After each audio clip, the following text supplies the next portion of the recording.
সারা বছর গুনাহ করছি, এক রাতের লেগে মসজিদ যাবো, আল্লাহ কি এক রাতের লেগে আমাকে মাফ করে দিবনি। অর্থাৎ বোঝা গেল কি সে নিরাশ। আল্লাহ যে একজন ক্ষমাশীল, তার কাছে এটা কোনো মূল্য নাই। আল্লাহ কাকে কখন মাফ করে দেয় এটা কি বলা যায়? যেরকম বলা যায় এই সবে বরাতের রজনীর উসিলা আল্লাহ এমন আছে আপনার 40 বছরের গুনাহ মাফ করে দিতে পারে কি পারে না? আর যেরকম পারে কি না?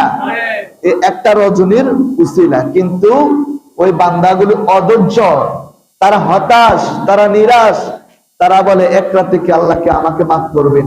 আপনার বলেন আল্লাহর কোরআনের ভাষায় আমার আল্লাহ মাফ করতে পারে কি পারে না? যেরকম পারে কি না? এই বিশ্বাস আছে না নাই?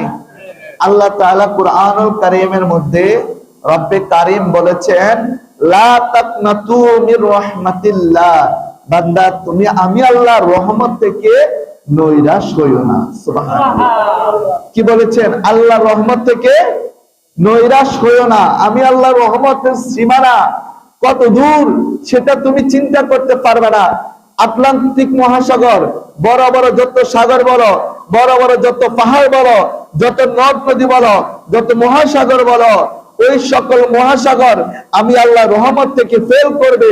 বড় বড় উঁচু উঁচু পাহাড় বলো, ওই পাহাড়গুলো আমি আল্লাহর রহমত থেকে তারা ফেল করবে। আমি আল্লাহর রহমতের সীমানা কত দূর বান্দা শুধু একমাত্র আমি আল্লাহ ছাড়া আর কেউ জানে।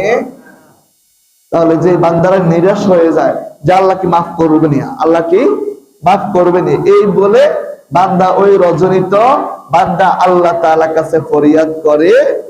অথচ আল্লাহ রাসূল সাল্লাল্লাহু আলাইহি সাল্লাম হাদিসে মুবারাকার মধ্যে প্রিয় নবীজি সাল্লাল্লাহু আলাইহি সাল্লাম বলেছেন এই অর্ধ শাবানের রজনী অর্থাৎ লাইলাতুল বরাতের রজনীতে আমার আল্লাহ সে 7 আসমানের উপরে আরশ আজিমে থাকে না, আমার আল্লাহ দুনিয়ার আসমানে নেমে আসেন।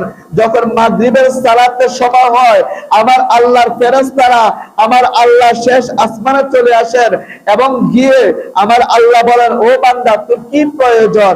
আমি আল্লাহ তোর কাছে চলে এসেছি শেষ আসমানে, আমি আল্লাহ দুনিয়ার আসমানে চলে এসেছি, তোর কি প্রয়োজন? আমি আল্লাহ তাআলার কাছে আজকে চা। আমি আল্লাহ এই রজনীর উসিলা করে যদি তুই ইখলাসের সহিত যদি তুই চাওয়ার মতো চাইতে পারস, আমি আল্লাহ এক রাতের উসিলা করে তোর তামাম জীবনের গুনাহগুলি আমি আল্লাহর সাথে সাথে মাফ করে দেব। আর যেরকম না সুবহানাল্লাহ। যদি আল্লাহ কবুল করে না, এই কারণে মালিকের কাছে চাইতে হবে। কি করতে হবে? চাইতে হবে। একটা রজনী আল্লাহ আমাদেরকে